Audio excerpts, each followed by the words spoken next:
Hello, people of Earth. It's the homie Pedro, and been off for a little while. I want to talk about gang life and when is it gonna end. I had one of the craziest experiences. Not the craziest. It's definitely weird. So I just barely finished up my YouTube video and about why I know God's gonna win. And this is another one. I'm doubling down, tripling down. I was walking to a 7-Eleven.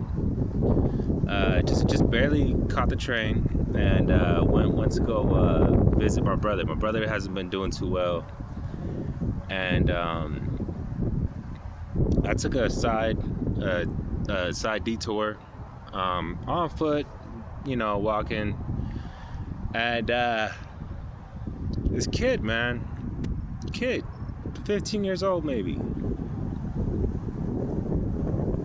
pulls a gun on me and is having a seizure at the same time. Can't even make this up. And then guess what the buddies do? Because he wasn't driving, he was in the back seat.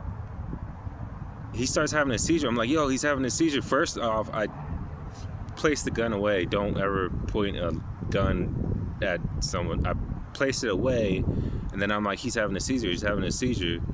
I pull him out the car because I'm just thinking, like, firefighter mentality. I don't know. And they drove off and left him, man. And so now I'm stuck with this kid, and I'm just, watched him go through it. But I had seizures before, so I have anti-seizure medication, and but I'm kind of just waiting, bracing with him, he's urinating on himself, stuff like that. It's really bad. And then I was like, hey, is that your phone right there? He's like, yeah. I was like, can you call your mom or somebody come pick you up? And he's like, what?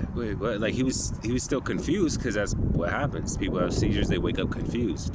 And I was like, well, we're at a 7-Eleven, you're with your friends. You just pulled that out on me. He's like, oh my gosh.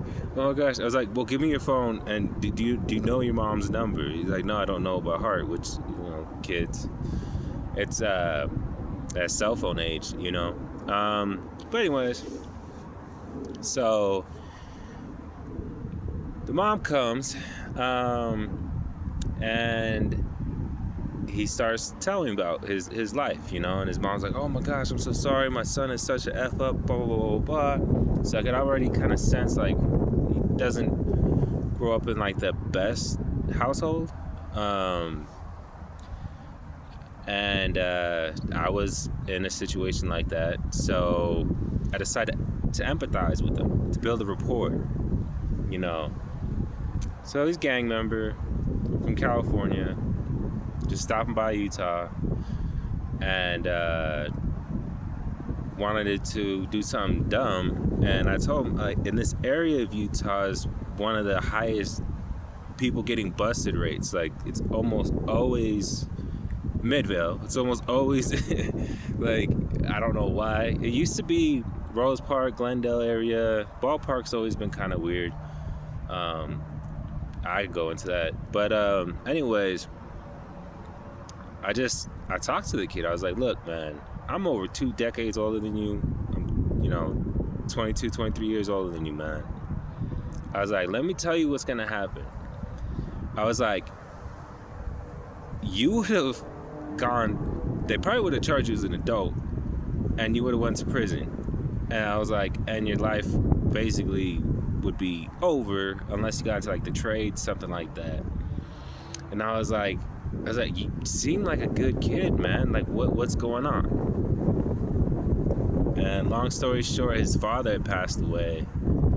His mom was, like, sad about that, but then trashing all men at the same time. She's kind of all over the place. And I told him, I was like, you know what? My brother, believe it or not, grew up in the rival gang that you you had, and he didn't have a father in the house. So my biological, we just call him dad, but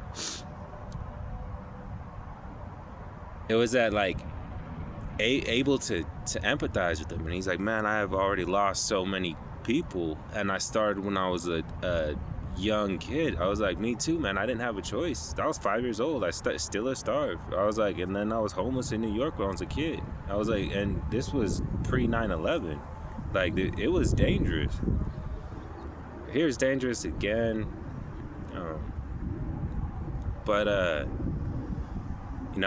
was explaining, like, I lost my friend to this, I lost my other friend to that, I lost my other friend to this, I lost, and just going off of unalives of friends that I've lost, I got to 11. I just stopped counting, because he's counting, I'm counting, and I'm not trying to one up him. That's a big thing too. I was like, look, man, I know that you were scared, and peer pressure is a real thing. There are people, prisons are filled with people who just peer pressure.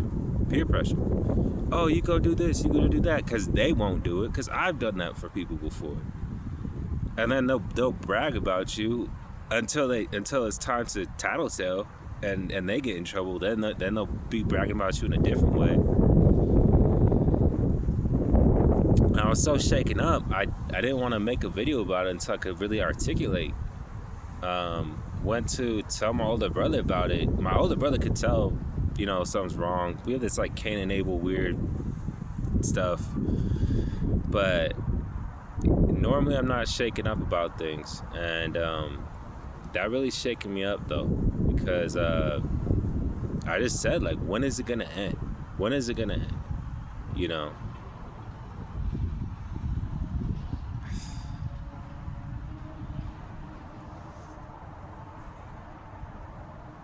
It was good though. It was good to talk him out of doing dumb stuff. Turns out it was his mom's gun that he stole. I don't know. I got his contact information though. I said, man, if I hear you still pulling stuff like this, I'll go to the police. I don't care. I'm old enough. I don't care. I'm not dealing with that. I wanted to get his side of the story, what's going on. But like those tears, you can't fake that. That pain, you can't fake what he was going through. And I've been there before, man. I've been a scared kid. Shoot, I'm an adult. I got kids. That scares me. But yeah, and then like if it wasn't, it takes a village to raise a child. That's one of the I think most accurate quotes. Because for me, it was my friend's dad, my dad, my tia, my grandma, my teacher, and my teacher was only able to reach to me because I'd already been kicked out of East, and then I got kicked out of a different horizonte, and then I got kicked out of another horizonte for fighting, and then this was like the last chance place before you go to Job Corps. And at that time I had never been busted, so they didn't have like a criminal thing on me. And yeah, man, I was already 12 years in the game. So, because I started at 5, this is when I was 17, and I didn't know my teacher worked at the Draper prison before they knocked it down. He was a counselor for inmates, and then he decided that the best way to reach kids is to catch them beforehand. And we all learn from our mentors, and had I not been in a lot of dangerous situations in my life, I would have assessed it differently and probably would have ran, and maybe that would have been worse. But I think that since I was able to empathize with them and share stories with them about, I don't know, walking in friends that have overdosed, having to be that person that had to sit there with their unalive, like no longer living. But yeah, people baffle me, man. But that's another reason why I believe in God. I really do. Had I not grown up a certain way, there's no way I could have reached out to that kid. I just hope he's doing safe. Can't stop thinking about it. Alright. One love. Peace out. Stay safe.